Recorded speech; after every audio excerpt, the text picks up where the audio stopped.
If not everyone agrees what you're doing something right. It's much better to work with other people, but they have to be people that you trust. If you want to do something properly, do it yourself. My first day in there, I couldn't believe how friendly everyone was, how incredible it was. Regeneron is one of the few companies that really kind of works together. No one tries to kind of go behind another person's back to get their own. Before you start your internship, LinkedIn is your superpower. So why do you think that it's important to kind of just show your personality even on a site like LinkedIn that's often very professional?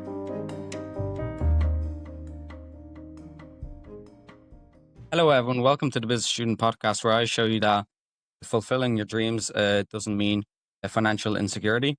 Today I'm here with Simon that I know from my Polish school days, where I was a student, and Simon does computing for business. He's in his final year, and last year he did a great internship at Regeneron as a IT HR intern. So maybe Simon, you want to tell a bit more about yourself?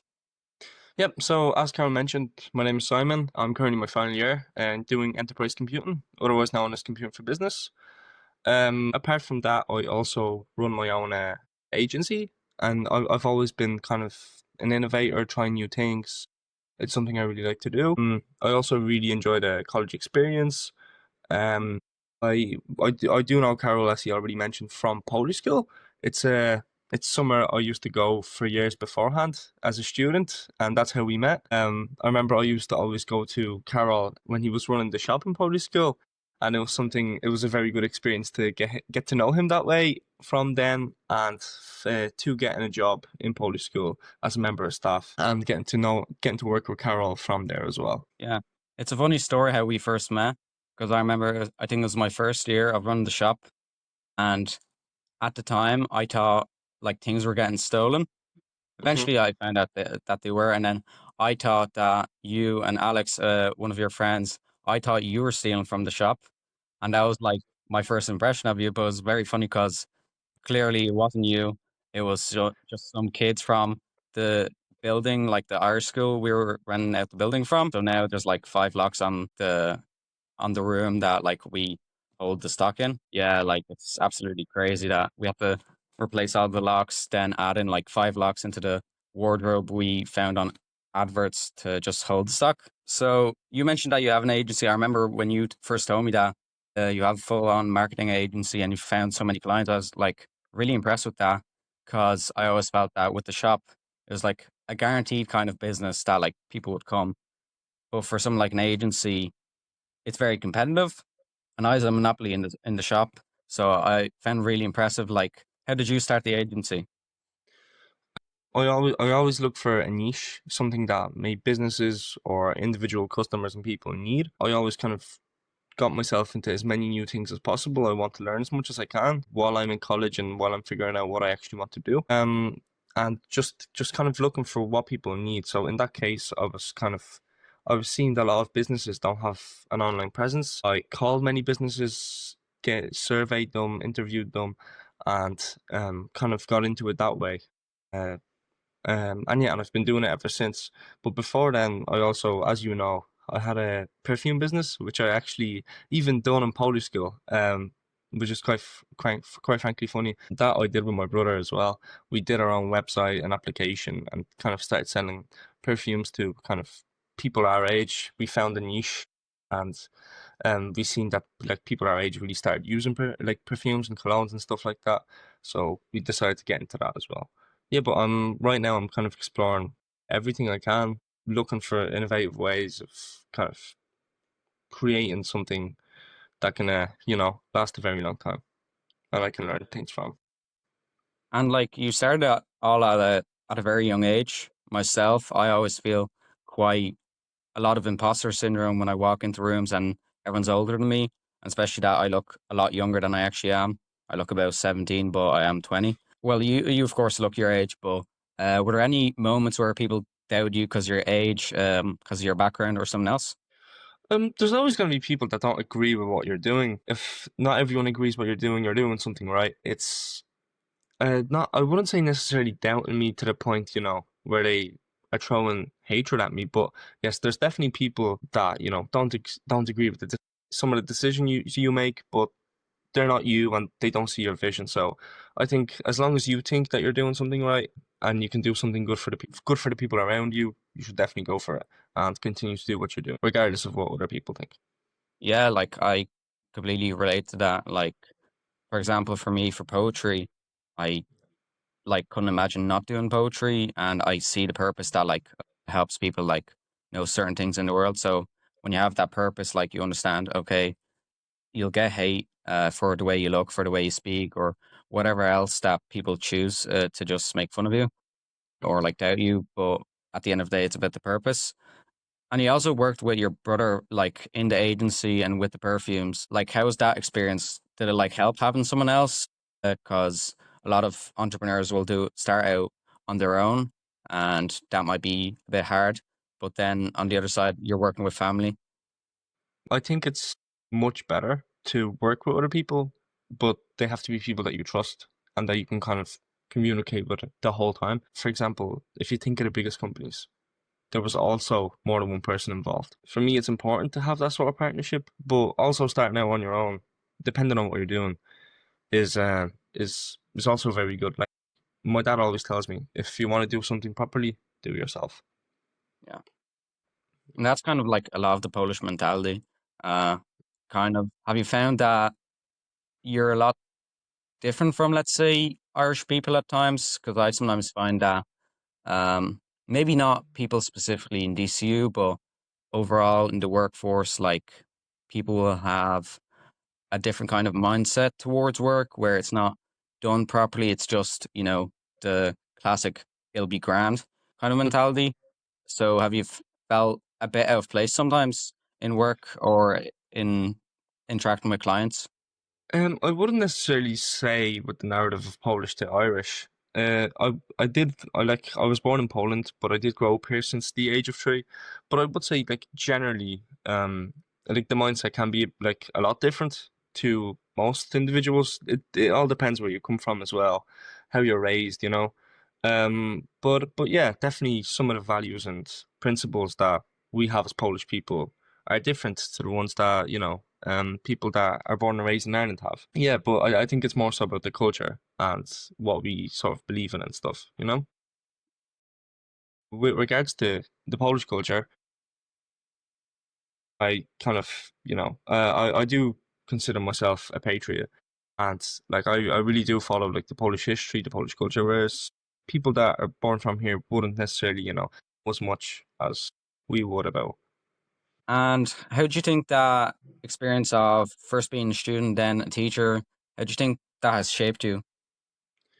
It's definitely shaped me in many ways. As soon as I started Polish school, I seen kind of it was such a big change for me in the sense that there was like a Polish community, and it gave me a sense of kind of, when I was growing up and when I do go to Poland, it was an opportunity for me to kind of speak with Polish people and have that sort of atmosphere around me every Saturday. It's something I look forward to doing every single week. I got the opportunity to learn and kind of embrace the Polish culture as such, and that's why I chose to kind of take on the job when I got offered after my leaving cert, and I've been there ever since. It's something I really enjoy doing, kind of seeing the kids as well. They're like all happy, and them they actually they've known me since I was a student, so we kind of have a very good relationship. So that is something I really enjoy doing as well. Yeah, I think like our Polish school, especially because we don't have to be qualified like some of the other schools where it's kind of like a government Yeah, owned school where they have to actually be teachers. I think we have that way that like we convert, let's say, a lot of students into teachers because you kind of feel connected with your teachers and you kind of become friends with them because a lot of them would be like a few years older than you. And yeah, then that kind of creates that good memory in the student's mind that I kind of want to go back to Poland when I'm older because I know a lot of Polish people. And if you don't connect with that kind of culture in that kind of informal way, other than like being at home and speaking Polish, you'll have a different kind of perception of Polish culture. And leading on, you recently did like an internship with Regeneron. And compared to your entrepreneurial ventures, how is that compared to being in employment? And is there any aspects you prefer in employment and then some you don't like, for example? Yeah, firstly, I'd like to say definitely there's many things in employment that are very invaluable experiences and something that I would definitely recommend partaking in. So in Regeneron, I specialize more so in HRIT, project management, and analytics. So I remember my first day in there, I couldn't believe how friendly everyone was, how incredible it was. I learned so much while I was in there, communicating with people, building relationships that are gonna last years. The things I learned there, I can wholeheartedly say I learned more during the internship than I did in college over the 3 years. Um, I'm a more so kind of visual and practical learner, and it was something very, very good for me and a very valuable experience to make an impact on such a large company, even in a small scale. I learned many things that I now carry on in college, building analytics dashboards, programming, many like access to many different platforms. I learned a lot like presentation skills, communication skills, and it's a lot different from the entrepreneurial side because you're working as a team and it's something that you should really like kind of it's a very valuable skill you should I recommend to learn. It's a lot different, but I think I would say just as valuable. I think a mix of both is very good. It's a different way of networking and kind of building your character as a person. Yeah, and since you weren't the only intern, um, did it feel kind of like a competition at times? Because I know that you had an article published about your experience as an intern. You Mhm. were like one of the 8 selected out of like hundreds of interns worldwide Yeah. to speak about your experience. Did you ever feel like in competition with other people? And surprisingly, I would have to say no, but that was due to the kind of Regeneron's culture. I was the only intern in Dublin in my position. There was 7 other interns kind of more so on the biotechnology side. But I would say no due to the culture. Regeneron is one of the few companies that really kind of works together. No one tries to kind of go behind another person's back to get their own and stuff like that. It's that's something I really loved about the company. The company's motto was doing well by doing good, and we all work together constantly and kind of try to push each other forward more than going against each other. But I do understand the question, and I would say in many companies, many other big tech companies, there is that sense of competitiveness and trying to be better than your coworker, even if you're friends. And would you have any tips for any incoming interns? I'll be starting my internship next semester in Hmm. EY as a audit intern, and I'm worried that like maybe I'll be thinking that I don't have any experience and I don't belong here, Hmm. or that people are scared of making mistakes, or any tips on like networking? Because a lot of the people you'll be interning with, they could be your business partners in 5, 10 years just from that internship. I would definitely say, before you start your internship, LinkedIn is your superpower. I would definitely reach out to people within the company, ask them for any advice, get your foot in the door, get your name known in the company before you even start. Find out who your coworkers are going to be, what you're going to be doing, and do a lot of research on the company. Just try to be as knowledgeable as possible before you start. And during your first days and weeks, I would definitely say more so focus on the people and getting to know them than your work. If you Mhm. get to know the people and you start networking well, you start feeling like you're where you should be, the work is going to come a lot easier and faster than you may think. And you have to focus on the people you work with because I know when I worked in exam craft over many summers, uh, and I was doing odd jobs, let's say a lot of the things would not be enjoyable per se for some people, like cold calling. I'd do like 100, 200 cold calls a day to schools. Yeah. And for a lot of people, it wouldn't be enjoyable. And then I told my coworkers that, oh, I do really enjoy it. And I think I really enjoyed it because there'd be just a really funny call where, for example, I called one school and I was trying to get contact information of like a principal, vice principal, and a mock exam secretary. And I asked, is this and this person still a principal? And the secretary she starts crying and she said, "No, he's no longer here." And then I thought, "Oh, did he die recently?" Uh, and then she said, "No, he's just retiring today." And that was just a really funny moment because I got to share that with my coworkers. And, if some people don't get that humor, the funniness in it, it'd be quite uh, draining to just work with those people. So a lot of people should just stop focusing on, oh, I want to make this and this much. I want to do this and this task. You just want to see, do I fit with these people? Are they going to help me grow? Would they be my friends kind of outside of work? So that's kind of important in any line of work. Yeah, I would definitely say that. I would definitely say that every person is an opportunity to grow as well. You get to meet people, you get to kind of learn from each other, and kind of foster and grow the relationships, especially in work. And let me ask you a question about cold calling that you mentioned. How did you find that, and what did you learn from it as well? Because it's quite an interesting thing I didn't know that you did.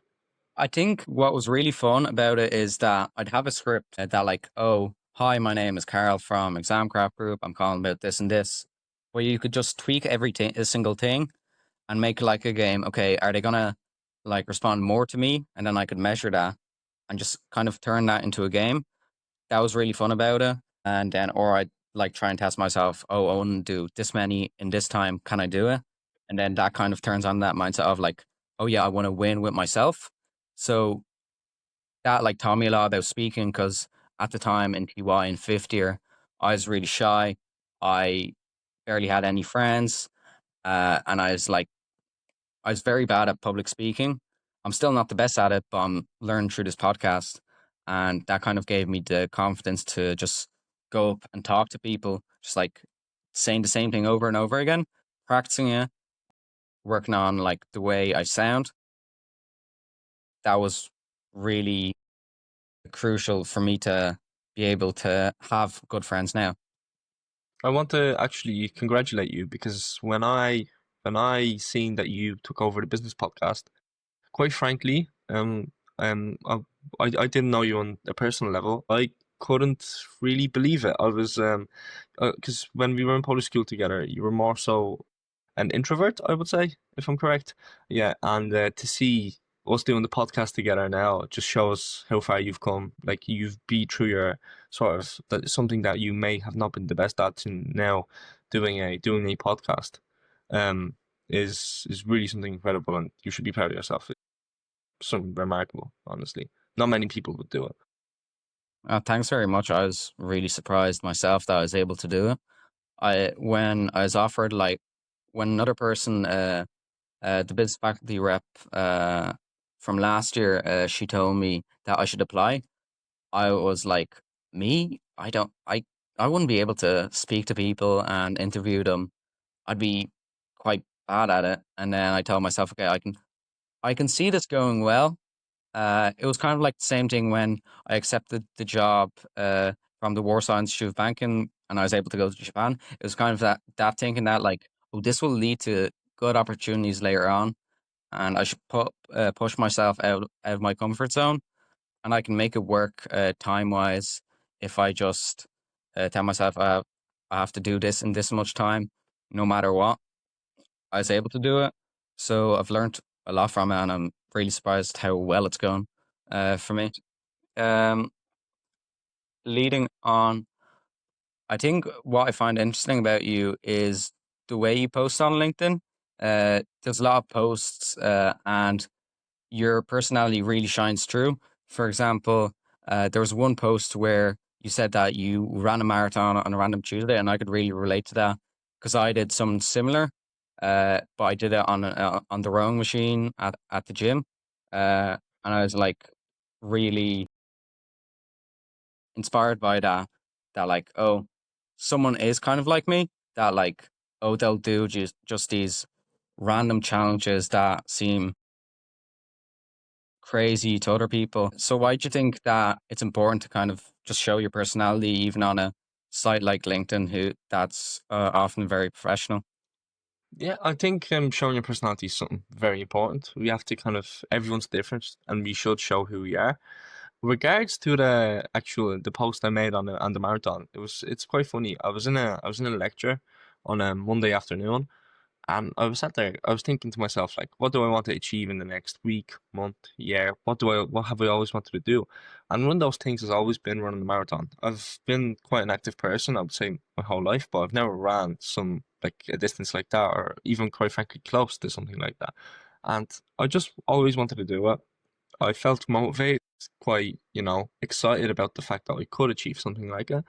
So without any training, nothing, I left the lecture early, got in my car, came home, threw my bag, put running shoes on, and honestly went for it. The first half wasn't too bad, but when my headphones died halfway through, that's when it started being, I would say, it got real at that point, and it started being a lot difficult. But I got through it, and it was a very good experience. It was quite fun, I would say, as well, and it's something Yeah. I will definitely try to do again. Yeah.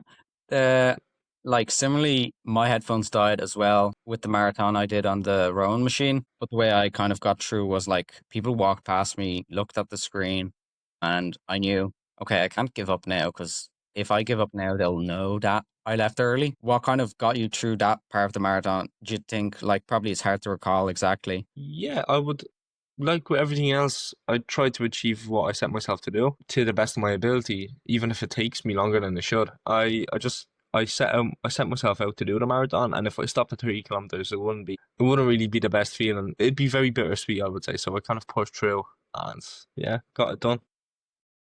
And do you think exercise like really helps you because you are very active outside of Mhm. sport itself? Like you've got a lot of stuff going on. Do you think that taking that time to do exercise helps you to reduce the amount of time you take on the other stuff? I think they go hand in hand. I think daily exercise is, for me anyway, essential to get my work done to the best of my ability. It's it kind of gives me a clear mind. I do it first thing in the morning, I would say, or during the day. Like for example, I try to go to the DCU gym even as much as I can. It gives me kind of um how do I phrase it? I would say it gives me this it gives me a clear mind, and it gets me healthier and kind of more focused on the work I will do after. So I definitely don't think it kind of takes away from the time that I have to work. I think they kind of come in sync with each other, and it's very important to do both. Hmm. And especially during like busy times, I'm guessing there are probably very busy times during uh, in your agency, and it felt like, oh, everything's piling on. I can't go to the gym. It's better if I spend it 2 hours. Were there any times like that where you were thinking I should sacrifice my sleep or exercise just to get in those 3 extra hours? Yes, sleep definitely. Um, Gym also. Yes, there is definitely times where kind of, there's things they have to prioritize, whether it's something that happens, in your personal life or whether it's work, school, studies, exams. Definitely. You just have to prioritize and kind of try to fit everything in, but sometimes you do have to kind of give away one or two things, an hour or two of sleep maybe to get everything done. Yeah, and you think that I find sometimes that people think, oh, if I don't get my 8 hours, then the next day I'm not going to function properly. And then that kind of becomes a self-fulfilling prophecy that you think you're very fragile.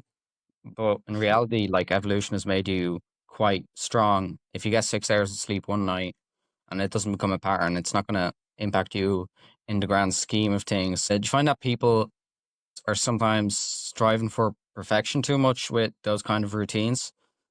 I would say it depends on the person, but yes, definitely. I think it's more so in your head than it actually impacts you more in your own mind than it would if you didn't think about it as much. I think if for myself, I try to sleep 6 hours a day, six and a half, seven, maybe sometimes, and that's enough for me. I sleep until I wake up, or so I don't really have an alarm, but I think routine is very, very important. Going to sleep at the same time every day kind of is much healthier for you, and it kind of doesn't mix up with your day. It doesn't have an effect on the way you think, and it's very beneficial to kind of have that routine set and kind of follow while you kind of try to fit it in exactly where you should, and to get as much done throughout the day as you can. You know, I completely agree with that. For example, when I have a routine where I don't use my phone first thing in the morning, when I got an alarm clock from IKEA and meant I could turn off my phone because I wouldn't have to use the alarm on the phone. That helped a lot with like my binge eating in the morning, because I'd have a clear mind. So that kind of routine of like I start the day off well by not scrolling on my phone, and then I Hmm. don't binge eat, and then I go to the gym. That kind of sets me up for success. Do you ever criticize yourself for one failure sometimes? Because I know I do sometimes, and I have to remind myself, oh no, it's just one mistake. I can bounce back from it.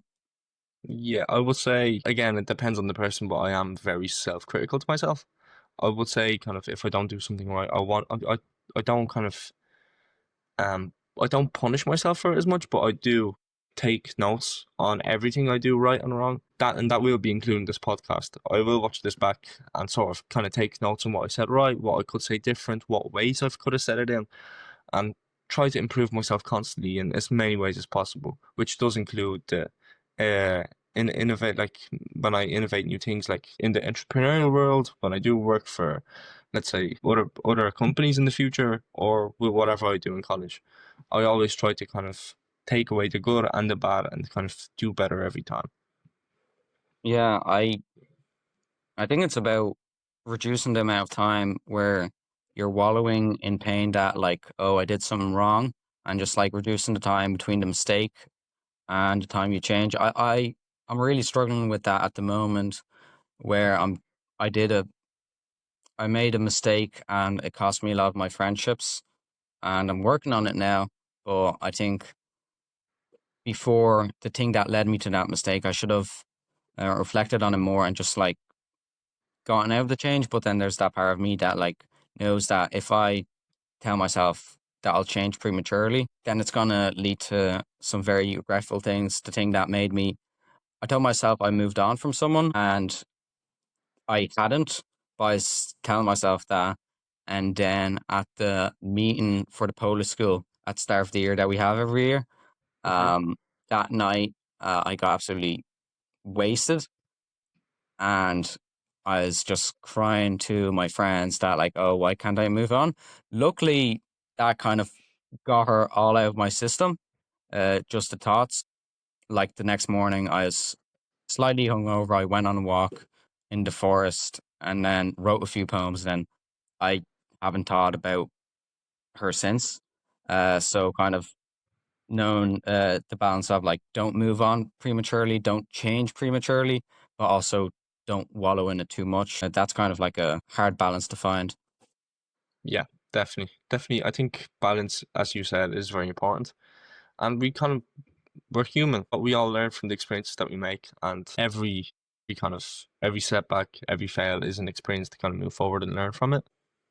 And one last question. So we have a tradition on the show. It's called Sure. Strange or Advice, where the Hmm. previous guest asked the next guest for some advice.